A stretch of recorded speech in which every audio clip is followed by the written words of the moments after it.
I know I said in a previous video that I was never gonna see this movie, but, well, I was at somebody's house and I ended up watching this movie. You know, this franchise fascinates me. You know, Fox as a studio fascinates me. How do you mess this up so badly 4 times in a row? And this one was worse than the other ones. How does that happen? I don't know how that happens. And I have to talk about this. So this movie starts off with Reed. He's in elementary school. It's career day, I guess. And he's talking about how he wants to build a teleporter machine. It's not really a career. But anyways, his teacher just completely rejects everything that he's saying. Even though, while, yes, it's not a career, but it's still really impressive, science-y, speak, talk, whatever.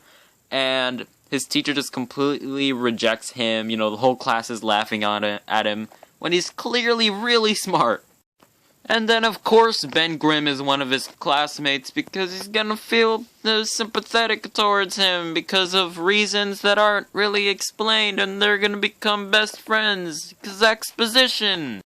And then it skips to Ben Grimm at his junkyard that his family owns, and, you know, he's getting bullied by his brother, and it's not good. His brother says it's clobbering time when he's about to bully him. It doesn't work. This movie doesn't work. So then Ben finds Reed just creeping around his junkyard, and instead of being a normal person and calling the cops or just simply kicking him out, Reed tells him that he's building a teleporter, and then in the most unnatural friendship of all time, they go to see it.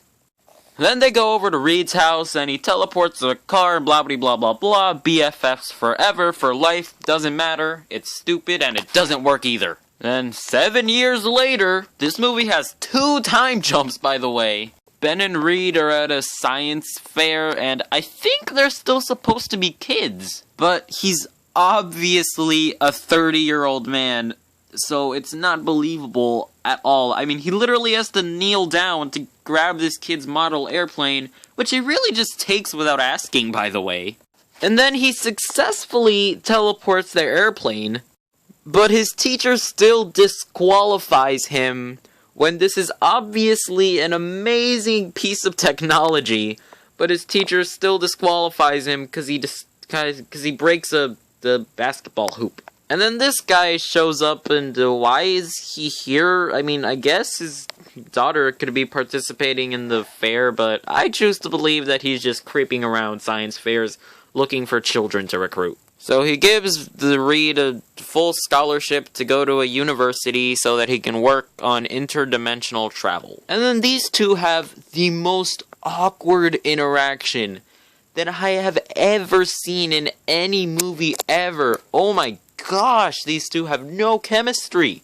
Is Dr. Doom's name actually Doom in the comics? Because that's kind of stupid, not gonna lie. Like, you don't call your kid Doom and expect him not to grow up and be evil. That's Doom. That's really all you have to know that it's bad. It's all bad. This movie is bad. Like, I mean, just look at him. Like, this is the first scene you see him, and he's just in the shadows looking all ominous. Like, it's so obvious that he's gonna be the bad guy.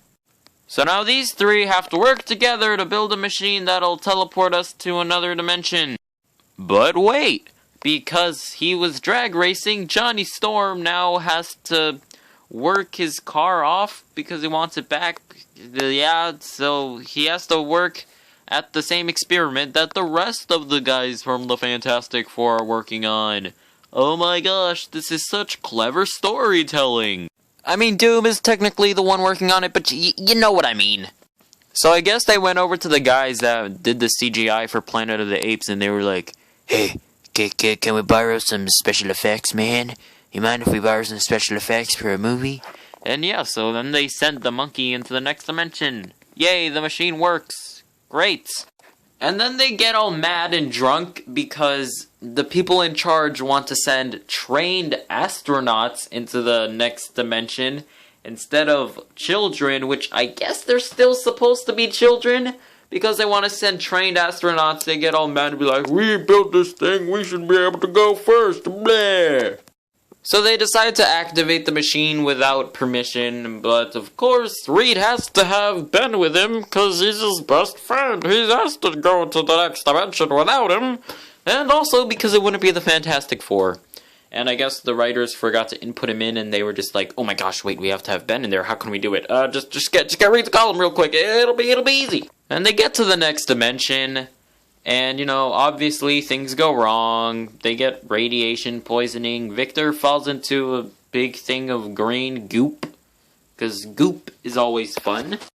And then they all get back through the portal and they have all their powers. Blah, blah, blah, blah, blah, blah, blah, blah, blah, blah, blah, blah. And with no real evidence that the army or the government is actually gonna hurt them, Reed just ditches everybody. He ditches his friends to go off and go rogue. He had no reason to do that. And 1 year later comes. Come on, Fox, you can't have 2 time jumps in your movie. It's unnatural. You can't do that. And of course, the government is using them to their advantage and blah, blah, blah, blah, blah. You know, they're being trained and they're being taught how to be constipated. And, you know, Reed is still rogue and he's grown some stubble because, you know, that's just what you have to do when you're on the run. That's like the rule. You have to grow stubble. But they track him down, of course, and they send Ben after him and he's just like, "You left me! How could you do that to us? You just ditched us!" He didn't even give Reed a chance to ask what he was probably gonna end up asking. "Hey man, where's your penis?" And then Ben just headbutts him. Now, you can't do that. Like, I'm not saying it's a moral thing. Like, you physically can't knock out Mr. Fantastic just by headbutting him. Isn't he supposed to be, like, pretty much rubber? His head would just smush in a little bit and then he'd be fine. But who cares? Whatever, they bring him back because the machine broke, it exploded. And what comes next is probably what I hate the most out of this movie. They go back to the other dimension because it went so well the last time. And who do they find there? Surprise, surprise, it's Victor Von Doom. Except now he's a crazy homicidal sociopath that wants to destroy the Earth for literally no reason at all. And gosh, and hey, where'd you get that shawl from? Where'd you get that from? Huh? You can't just walk down to Walmart and buy a scarf. Ugh, but whatever, he starts killing a whole bunch of people. They start fighting in this dimension. He gets punched into a beam of light, blah blah blah. They save the day, it's all good. I hate this movie. I guess I should rate this movie, but, you know, I hate rating systems. Like, all I want to do is tell you whether or not you should go see this movie. But I guess I kind of have to have a rating system. So you know what? I only have 2 options. It's either balls, or it's the best movie of all time.